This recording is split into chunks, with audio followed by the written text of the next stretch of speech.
महाराष्ट्र विधानसभा speaker Rahul Narvekar ने मुख्यमंत्री एकनाथ शिंदे के साथ 16 विधायकों की अयोग्यता मामले में अपना फैसला सुना दिया है। अपने फैसले में विधानसभा अध्यक्ष ने जहां इन विधायकों को अयोग्य करार देने से इनकार कर दिया, तो वहीं शिवसेना के शिंदे गुट को ही असली शिवसेना माना है। इसके साथ ही उन्होंने ये भी कहा कि एकनाथ शिंदे पार्टी के संविधान के मुताबिक ही विधायक दल के नेता बने थे।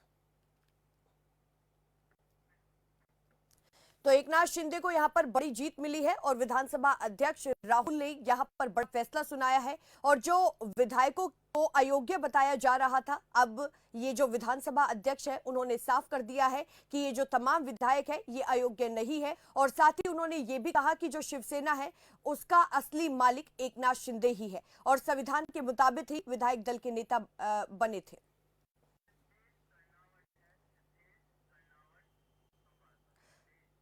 सिद्धेश संवाददाता इसी खबर पर ज्यादा जानकारी के साथ हमारे साथ जुड़ गए हैं।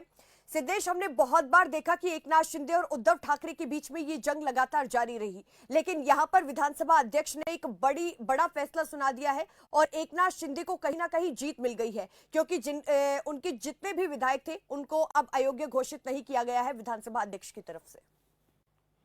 किरण, देखिए, ये जंग जारी नहीं है, अब जारी बहुत आगे बढ़ने वाली है, क्योंकि ये तो शुरुआत है। पिछले 1.5 साल पहले जब एकनाथ शिंदे सीएम हुए थे, उसके बाद उद्धव ठाकरे गुट कोर्ट में चला गया। कोर्ट में जाने के बाद कोर्ट ने कुछ एक फैसला दिया और यह बॉल जब विधानसभा अध्यक्ष राहुल नार्वेकर के पास आया तो राहुल नार्वेकर ने उस पे वोट लिया, उस पे पढ़ाई की और सब पढ़ाई करने के बाद नार्वेकर ने कल की डेट दी। अगर यह फैसला उद्धव ठाकरे गुट के पास जाता तो बात अलग थी, लेकिन राहुल नार्वेकर ने कल जब यह फैसला पढ़ा तो उसे लगभग 2 घंटे लगे। राहुल नार्वेकर ने पूरा अभ्यास करके यह फैसला पढ़ा। 2018 साल को जब उद्धव ठाकरे गुट ने अपनी घटना चेंज की, शिवसेना की घटना चेंज की थी, तब एकनाथ शिंदे शिवसेना में थे। लेकिन 1.5 साल पहले जब शिवसेना बदल गई, शिवसेना फूटी, तब वो बात अलग थी। और जब शिंदे सरकार शिवसेना में आई, एकनाथ शिंदे मुख्यमंत्री हुए, तब एक अलग घटना बनाई गई और पक्ष प्रतोद शिवसेना के भरत गोगावले हुए।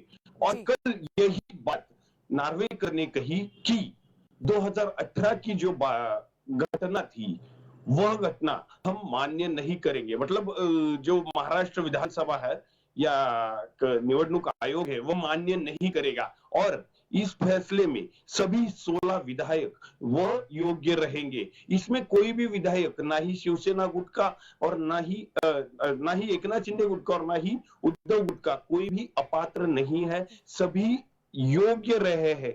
लेकिन अब शिवसेना के ओरिजिनल अध्यक्ष एकनाथ शिंदे माने जाएंगे, न कि उद्धव ठाकरे। किरण, देखिए, जिस तरीके से आपने जिक्र किया है कि 1.5 साल पहले जो पूरा घटनाक्रम हुआ था उसमें जो सवाल था ये भी था कि जो धनुष और बाण को लेकर एकनाथ शिंदे और उद्धव ठाकरे में जंग हम सब लोगों ने देखी कि किस तरीके से जारी थी। लेकिन उस बीच उद्धव ठाकरे ने भी बड़ा बयान दिया था और उन्होंने कहा था कि चुनाव लेने से कुछ भी नहीं होता, जनता को पता है कि असली शिवसेना कौन सी है। लेकिन चुनाव आयोग की तरफ से और खुद विधानसभा स्पीकर ने भी अब ये बोल दिया है कि एकनाथ शिंदे ही असली शिवसैनिक है। तो क्या जो आगामी लोकसभा चुनाव है, विधानसभा चुनाव है, उसमें जनता कौन सी शिवसेना पर भरोसा जता पाएगी?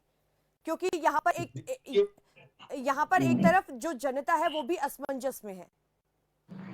देखिए, अगर सच बात कहे तो जनता क्या कहेगी ये तो मतदान के दिन ही पता चलता है। ग्राउंड रियलिटी उसी दिन पता चलेगी कि जनता किसके पीछे है। लेकिन अभी इस वक्त बताया जाए तो एकनाथ शिंदे की शिवसेना जीती है और उद्धव ठाकरे की शिवसेना हार चुकी है, यही सच है। अगर आगे लोकसभा या विधानसभा की बातें हम देखें तो अभी इस वक्त हम कुछ भी नहीं कह सकते कि कौन सी शिवसेना आगे रहेगी। यह तो जनता के मन में होता है कि, और जनता यह सब इलेक्शन के दिन ही दिखा देती है। ठीक है सिद्धेश, आपका बहुत शुक्रिया विस्तार से जानकारी देने के लिए। बढ़ते अगली खबर की ओर।